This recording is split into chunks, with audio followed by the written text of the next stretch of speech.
Welcome to the Bad Bosses, Great Leaders podcast, exploring what it takes to lead with purpose and make lasting, impactful change. Today, I'm joined by Jeremy Doran. Jeremy has degrees in both mechanical engineering and psychology, and he brings a unique perspective to leadership development. Jeremy's diverse background and storytelling ability allow him to engage, enlighten, and entertain while he teaches. His work experience includes process reengineering at Pratt & Whitney, global strategy for APC, now Schneider Electric, owning a franchise business, and helping hundreds of business people on their journey to becoming great leaders.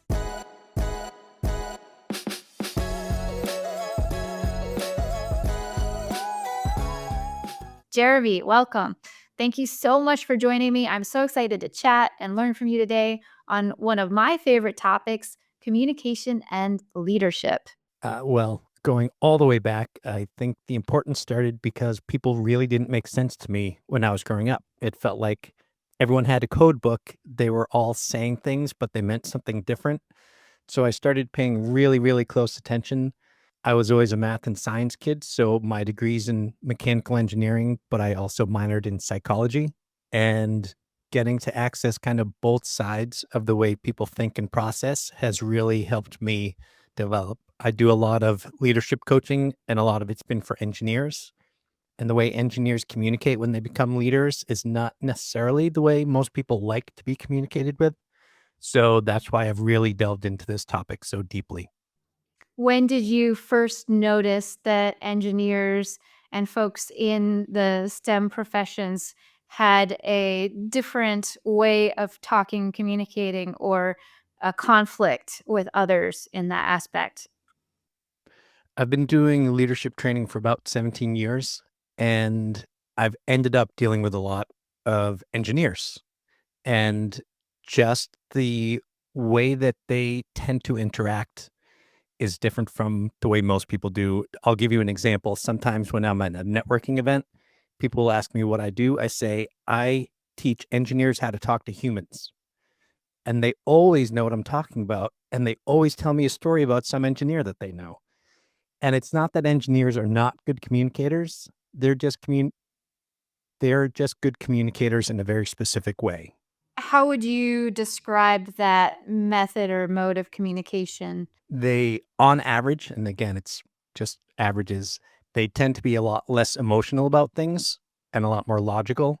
So sometimes they will miss the emotional component that other people may be receiving from the words they say and don't necessarily mean them. They also tend to be very, very detailed, and they love to go in details. And sometimes, like, their managers don't want the details. So I have to coach them on how to interact with the people who report to them, as well as the executives at their company. That's a great point. Sometimes our managers, leaders want us to be brief and concise and get to what was the problem, what was the solution. And I can imagine there's great challenge in coaching someone to that. So, how do you start? Where do you begin when you're training someone in that way?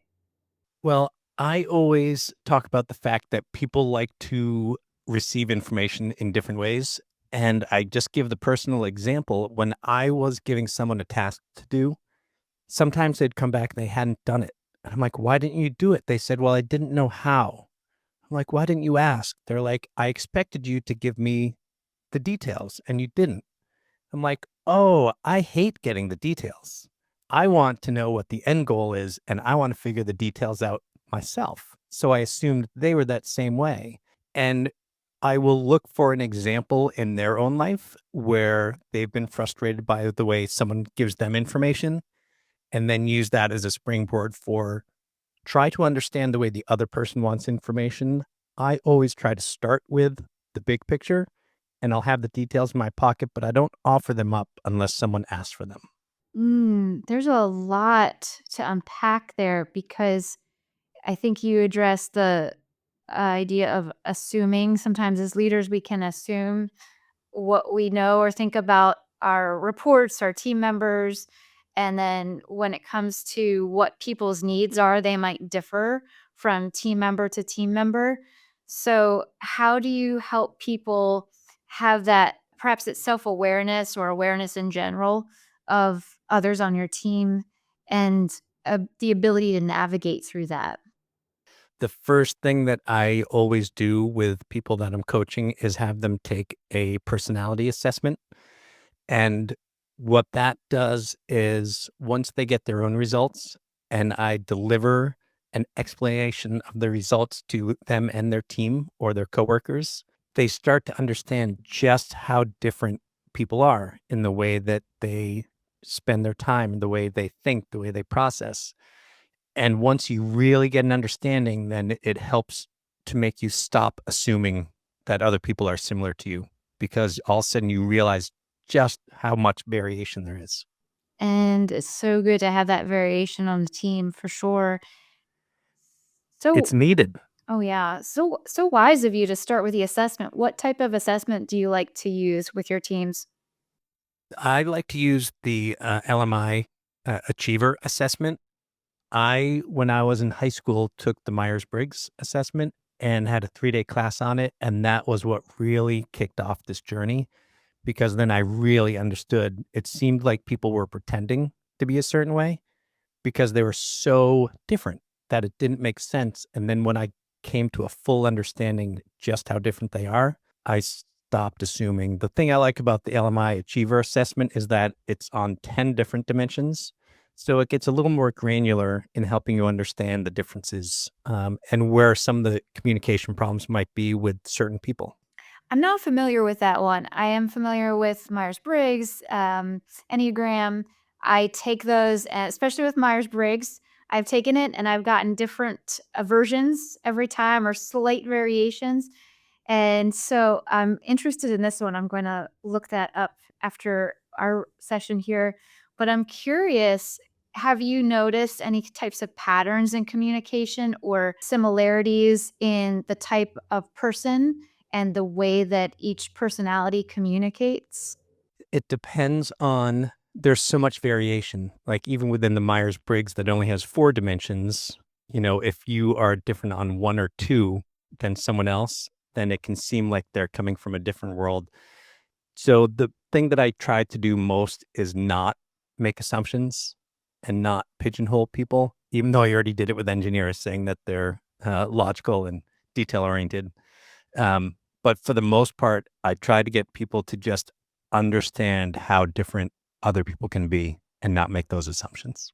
That's great. I think that's great. I would imagine, and obviously feel free to disagree, that when you are approaching a group like engineers, it's helpful to have perhaps that point of reference or understanding and experience working with them.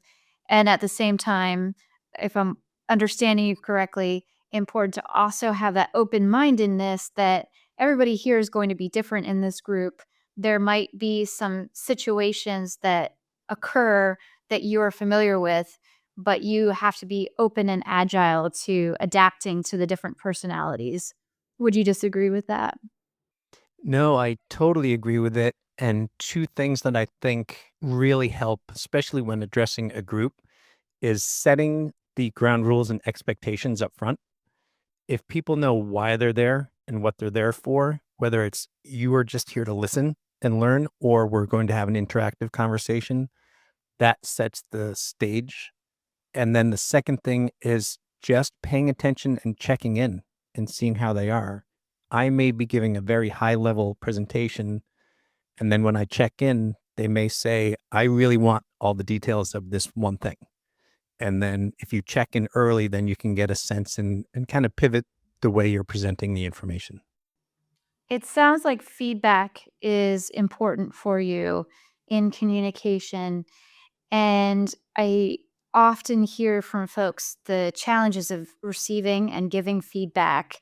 How do you help a group, whatever team you're working with or individual, how do you help them, whether you're coaching them on giving or receiving that feedback, to hear it well and then apply it?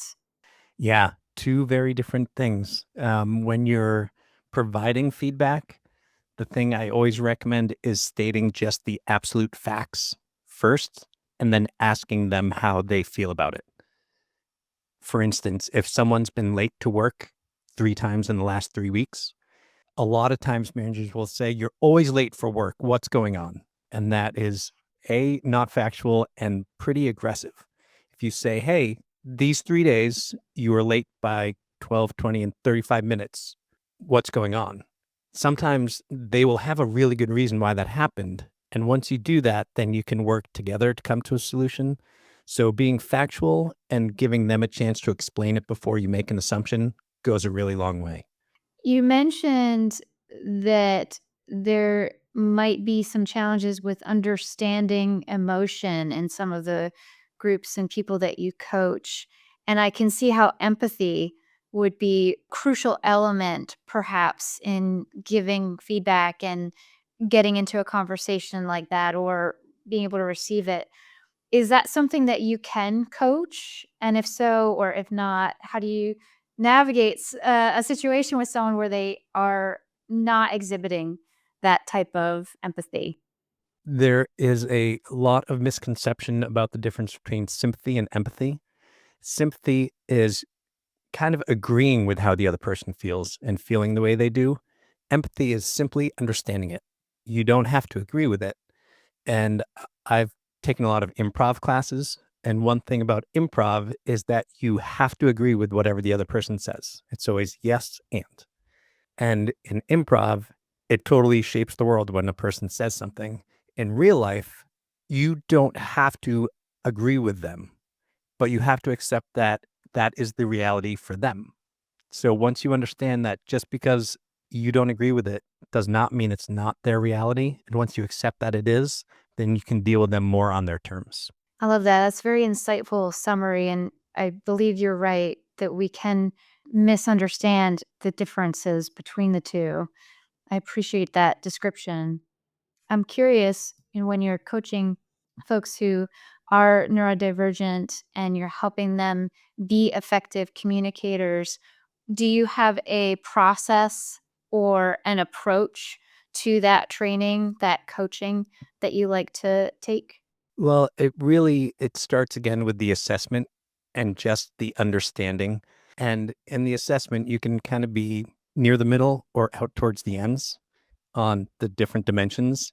And what I say is life's pretty easy when you're in the middle because you can kind of relate to everyone a little bit. When you're far on the end of a spectrum, it gets a lot harder. It's harder usually with people on the other ends because they don't tend to make sense.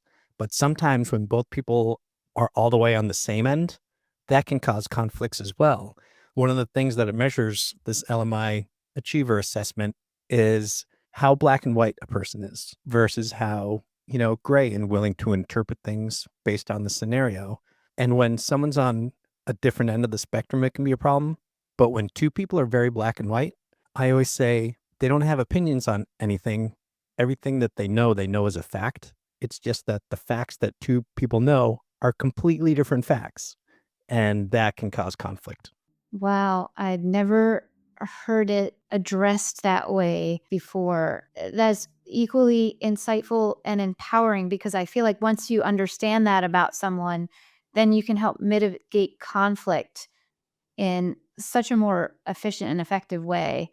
How do you resolve any kind of conflict between those outliers who might be approaching two sides of a problem from different facts? Another question that you asked earlier was about how to receive feedback well, in addition to giving it. So this kind of ties into that, where when you receive feedback and it's not positive, it tends to kind of trigger you and it gets emotion involved and it can cause a problem. What I always recommend is literally taking a deep breath for two reasons. It gives you time to let your brain process, and it also tricks your body into relaxing because when you breathe deeply, it's what your body does when it's relaxed. And if you do that breath, it relaxes things. And then you can kind of step back and realize that there's an issue and start to address it in a calmer way. It can be as simple as that, really getting to the breath and getting oxygen to the brain, it sounds like as well. I come from a theater and arts background. And one of the things that, I learned a long time ago, very early on, is that if you're in a moment where you're panicked or anxious on stage or you're forgetting your lines, take that breath, breathe, and then you will be centered, grounded, and you'll have that oxygen moment where you can process and think a little bit clearer. And it reminds me of that. And as leaders, it seems very important that we need to measure and temper our response to conflict or a situation. So, do you have any additional practical advice for leaders who have to navigate conflict among their team members and help them resolve that? Taking your time is always okay. And if someone is having a conversation, you know that it's not going to get resolved well right now, then stopping it and picking another time to come back is okay. But you can pause for longer than you think you can, but it's hard to do it. So if you're having a conversation and even if you're asking someone a question and their first answer is really shallow, but you want them to go a little bit deeper, just waiting will often get them to talk. So I recommend you always have a bottle of water because then you can ask a question or say a thing. And if the pause is getting too awkward for you, drink the water because it'll drag out the pause and give them more time to react and more time for things to settle without it feeling too awkward. What a great piece of advice. I love that. I'm going to use that next. I actually have a bottle of water with me right now. So we have our water handy. Um, but I love that advice. And it really gives us something tactile to do if we need that reminder as leaders to take a moment, take a pause, and take that break. But I feel like sometimes we get anxious and we feel we need to fill the silence. So, how do you help leaders when it comes to, knowing when to listen to their team and knowing when to step in and offer guidance and instruction? It's a great question. It depends on the scenario. So I'm going to interpret the question the way I want to. And if you are giving someone a task to do, which I talked about before, and you want it done a very specific way, what I always recommend is telling people ahead of time how the process is going to work. You explain exactly what you want, when you want it, what format you want it in. And then you also let them know how frequently you're going to ask for updates. Because if people know when you're going to ask for updates, then it doesn't feel like micromanagement and they know that it's coming and they will have answers prepared for you. So I think structure goes a long way towards, in that scenario.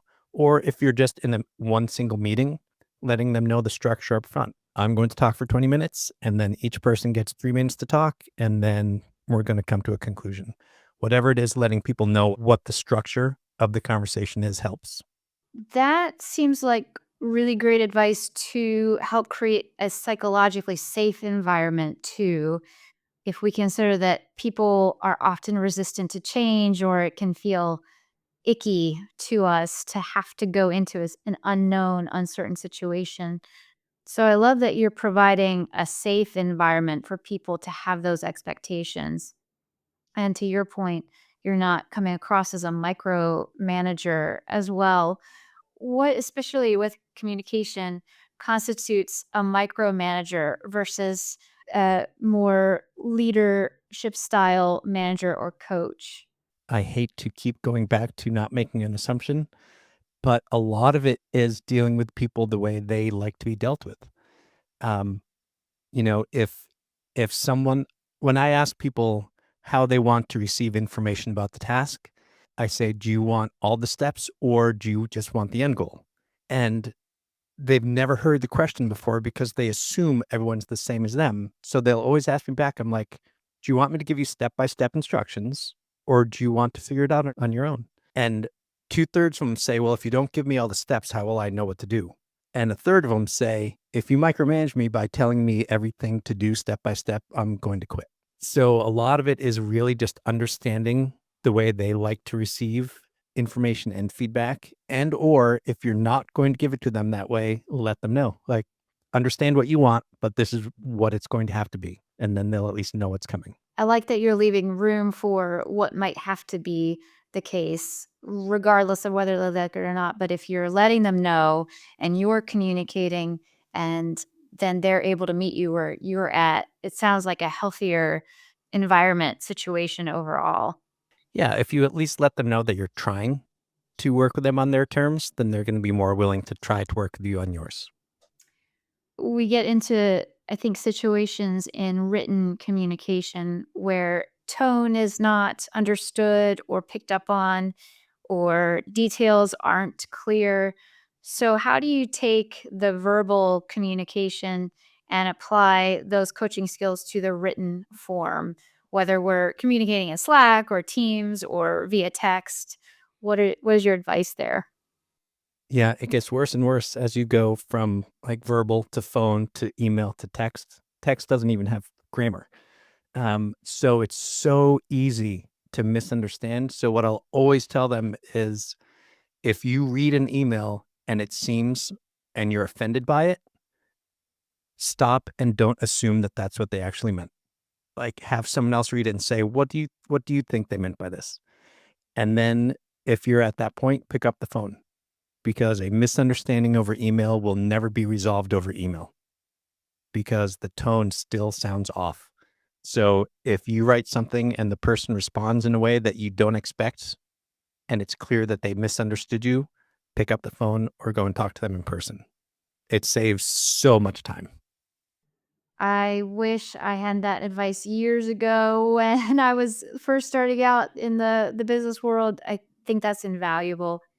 When it comes to having that conversation, you're picking up the phone, what are some ways that you can tactfully address the potential offense or miscommunication with that person? You know what? Whether it's in person, I'll do this live in a conversation with someone. If someone says something that seems like they're attacking me, I'll say, here's what I think I just heard you say. Is that accurate? They're like, oh no, that's not what I meant at all. I'm like, oh, okay, great. Like, what did you mean? And then go from there. So just stopping and asking.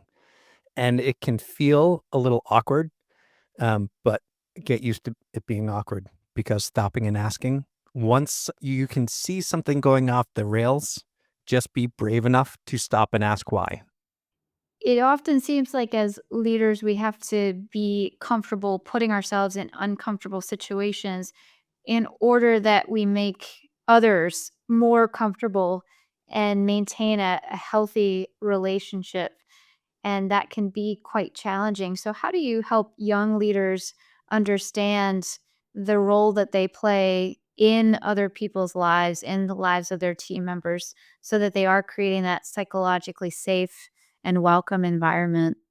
One of the first things I address is when they make the switch from being an individual contributor to being a manager, they no longer have the thing that's given them pride over the last number of years. They no longer are making a product or selling a product or making designs or whatever it was that they did. Once they get to the understanding that the thing they take pride in, what their work product is now, is the people on their team, then they start to view it differently. Once they make that switch where helping someone else be as productive as possible is the best part of your job, then you address them a little bit differently. But it takes a while for all new managers to really wrap their head around the fact that productivity is no longer your goal. Your team being productive is your goal. Very well said. Tell me about any stories or additional insight you might have to share in that team member to manager leader transition that occurs. Delegation is one of those things when I bring it up in, a training, almost everyone in the room rolls their eyes. And there's usually one person who says, yeah, I tried it once. It doesn't work. I'm like, great. Tell me more about that. And they'll tell me what process they used or most often did not use in trying to delegate well. And then when I reframe it and I show them how to do it well, and again, some of it is the spaced and feedback, letting them know when it's going to be. The other thing I let them know is you're not just giving tasks away, you're teaching them how to do their job and empowering them to learn and grow. So once you learn that delegation is not just a way to take things off of your own plate, but the best way to train your employees, and you learn a process for it, that is a turning point for a lot of people. And the people who raised their hand and said, I tried it, it doesn't work, are usually the ones who get the most benefit when they learn to do it well. Absolutely. There's an art to, I think, framing the work that you're delegating. So how do you approach that as the delegator to the person who's maybe new to the project or new to their role and what you're asking them to do? It's pretty interesting how a lot of newer managers don't like assigning tasks to people because they feel like they're just pawning it off. And I'm like, well, they're waiting for something to do. If you don't give them stuff to do, they're not going to have anything to do. And then, the fact that it is a way to train and empower them is a great way to start thinking about it. You're not just giving them tasks that they do over and over again. You're giving them control over that task. And if they say, you know what, I think the way you've been doing it's great, but I want to try doing it this way, which I think might be better, let them do it. Let them try it. If it's not better, you can come back. But letting them have control over it empowers them. And the more that happens, the more they're going to want to take on newer responsibilities that are maybe higher level. Would you say that once they get to higher levels in their career, that makes it easier for their leaders to reach higher levels too? Yeah, I think the job of every person in every role ought to be to obsolete themselves. Make it so that other people on the team can do everything that I do, which then leaves me free to either get promoted myself or just focus on the very, very high level things that other people necessarily couldn't do. Mm. Very succinctly put. It's hard, I imagine. I've certainly experienced this myself when you are a manager, leader, to delegate the task and then put yourself in a position where you are obsolete. But it sounds like another step in the transformation of your growth and your progress. Is that something you would agree, disagree with? Yeah, I think that a lot of my management experience has been while I've owned a business. And when you own your own business, there are always other things that you could be doing, that you could be spending more time on. And the more my people were empowered, the more I could move up to doing the higher level things. And even if you work for someone, if you now have extra time in the week and you go to your boss and say, here's a project that I would love to work on that's going to help the company, and it's kind of a stretch for you, your manager is probably going to be happy to let you do it. So you can always grow your own role. You just have to be proactive about it. Proactive is a great word. I love to use that in communication because oftentimes I come from an understanding that if we are proactive, similar to what you were saying with regards to navigating through changes or feedback, if we are proactive in our approach, we can often avoid conflict, resentment, misunderstanding. So, what's your philosophy when it comes to being proactive overall in communication with your team? Plan it as much as you can. Even if you're just going to have a one-to-one conversation, before you do, just take a couple seconds or minutes to think about what you want out of that conversation and what some of the things that you can bring to the conversation will be that will make it go more smoothly.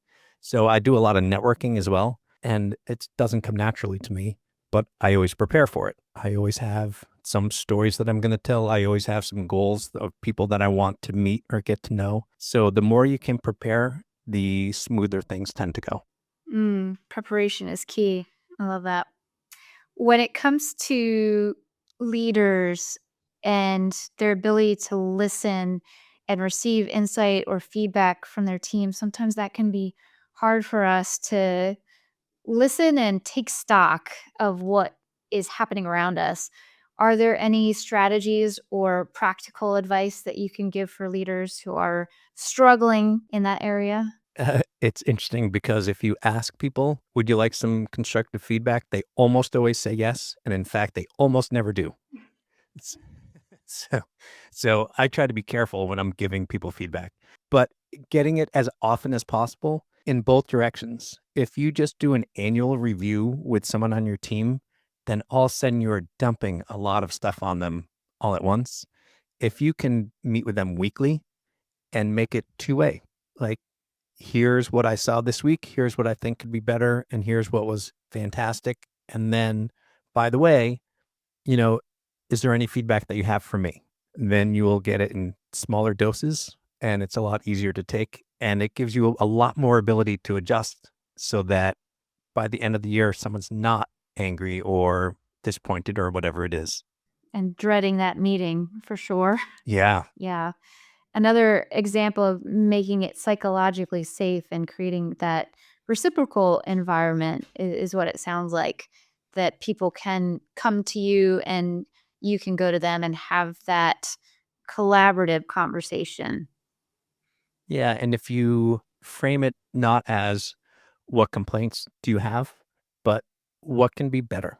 So it doesn't have to be that something's bad, but if you're framing it as this isn't a complaint, this is something that's good, could be even better, makes that a lot more palatable. If you mentioned people might not always genuinely want feedback, and then I personally experienced people don't always want to give feedback to their leaders either. And I love the way that you just mentioned how we can frame that. Are there other questions to ask if anyone is hesitant to give their thoughts and feedback? If you depersonalize it and instead of asking, what can I do better? And you just go with, what are some things that could be different that would make your workday easier? And then the feedback may be about you, but it wasn't even framed that way. Or the feedback may just be, I really wish we had better coffee. Then you know that thing. So if you take it away from being personal and just personal to them of what would make their lives better, then it's a lot easier for them to share. Mm, great points. What are some bad communication habits that you've seen, whether verbal, written, and how do you help coach people out of those? The assumptions are really a crusher. Assuming that someone thinks or processes the same way as you do is brutal. And going back to email versus text versus Zoom versus in person, I really always recommend that if it's an important conversation, people will try to save time by sending an email because it feels so quick, and it takes so much more time because the miscommunication that can happen. Think of it not as spending the time to have an in-person conversation, but investing the time to not have a miscommunication. Mm, a very positive flip of the mindset. I appreciate that. It would probably do all of us a world of good to take that advice and make sure that we're keeping that top of mind because I think you're right. There's a lot of back and forth that can happen via email or text or in Slack that we could simply avoid if we picked up the phone or, hey, let's hop on a quick Zoom and talk through this. When it comes to dealing with some complex strategies, I feel like maybe I know where the answer might be, but I don't want to assume. But when it comes to dealing with more complexity in ideas or strategies or planning, and you're trying to share them from a technical point of view to a non technical audience, are there different approaches that you can take in communication to help people understand the complex idea and simplify it for them? It is a art and a science and a wonderful skill to have if you can take complex things and boil them down. The question that I always ask myself is, so what? Like, I may know all of this great information, but I think from the audience's point of view, so what? How does it affect them?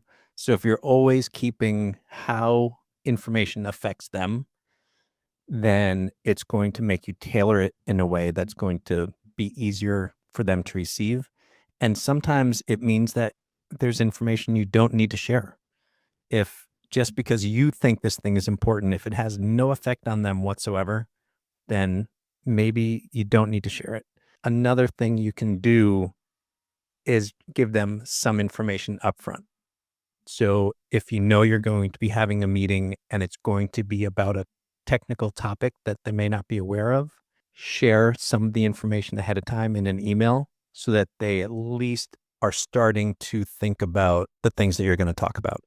I think that is really great advice for any situation, especially in times of uncertainty and change where you might need to be really mindful, really strategic about your communication, is what it sounds like to me.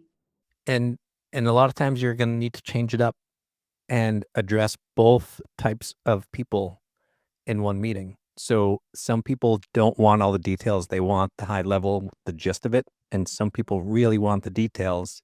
And sometimes you're going to have to kind of go back and forth and give everybody enough of what they need that they can persevere through the parts of the meeting that aren't the type of information that they love.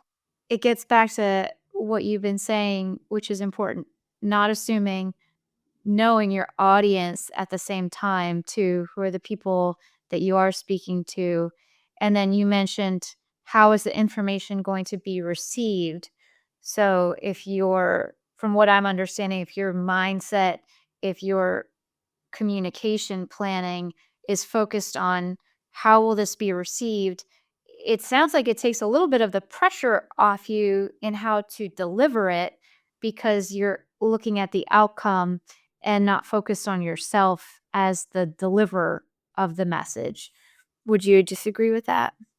I do not disagree with that. And it's funny, I've got a friend who does a lot of public speaking coaching. And he always says it. He said, once you stop worrying about yourself and you start worrying about the audience, everything comes out so much better. And you stop being as nervous about what you're saying because it's not about you, it's about them. And once you recognize that, they can sense it and it changes the way that you feel about the information you're delivering. Absolutely. I think Simon Sinek refers to it as showing up to give. And I think that aligns well. It's definitely top of mind for me. And when it comes to communication challenges or any of those moments where you feel like you could have communicated more effectively, do you have any stories to share on lessons learned or observations from others? I'll tell you an embarrassing story about myself.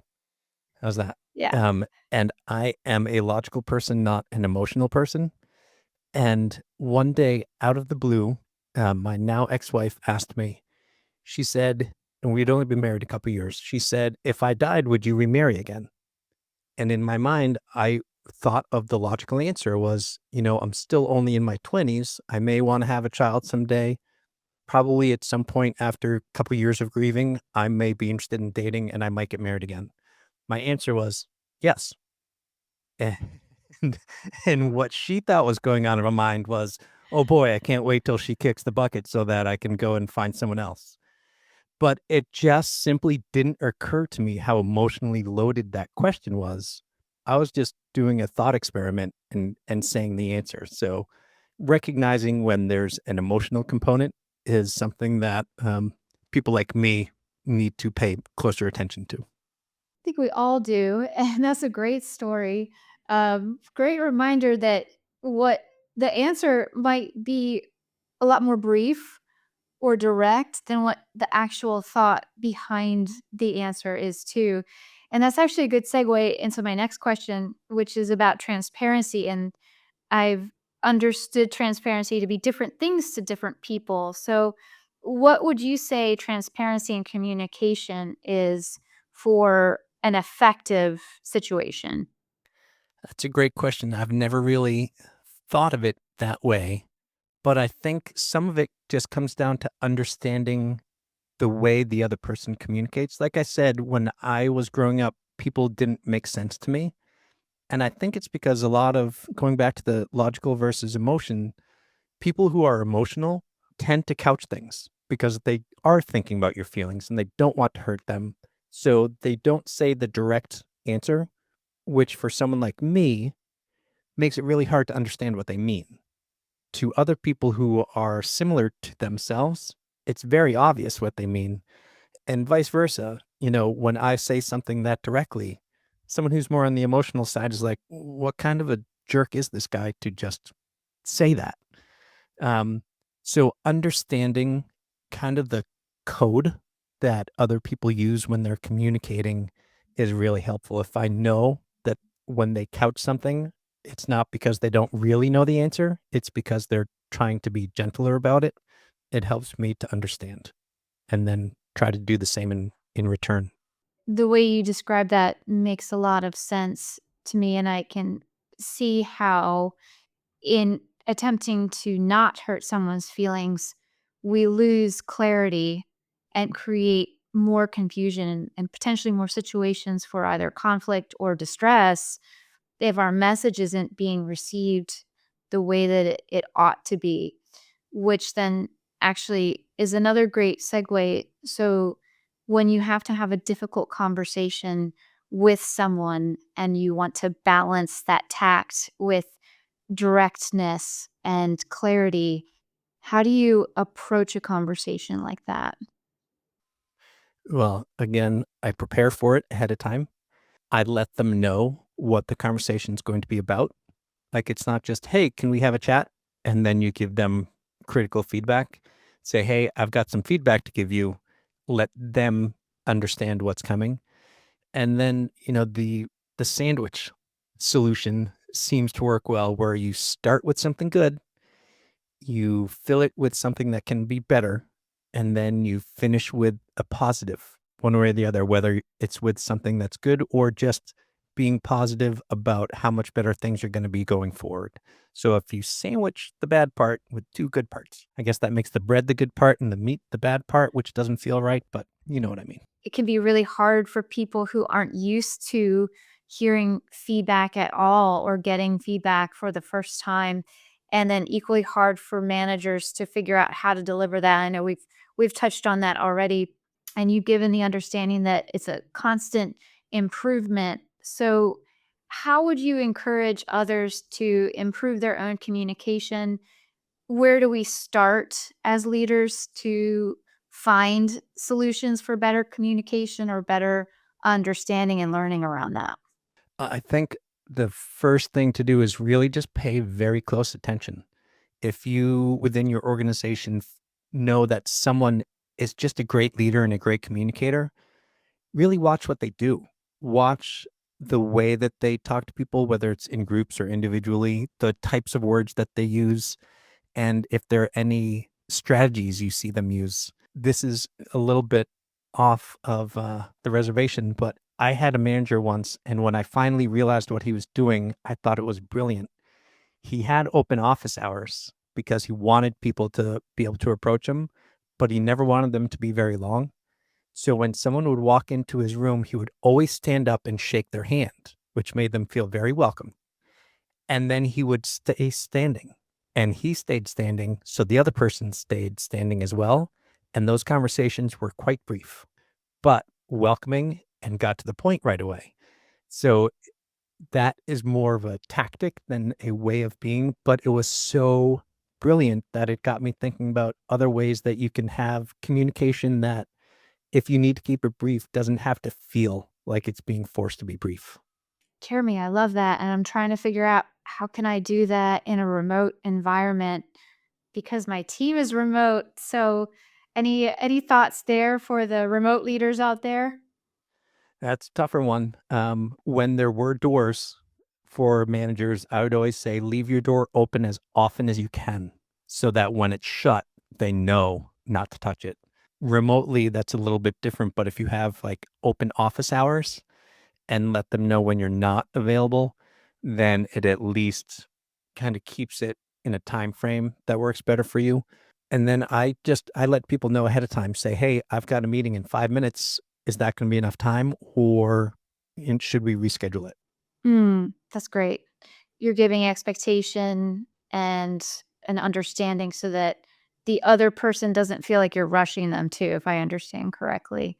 Yeah, it's an outside force, not a "I'm going to be bored in five Yeah. minutes." Yeah. It's Yeah.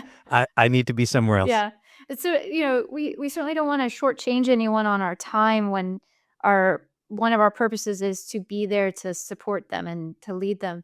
And at the same time, we have competing priorities and usually more than just one person that we need to talk to. And collaborate with. So I think all of that is really wonderful advice.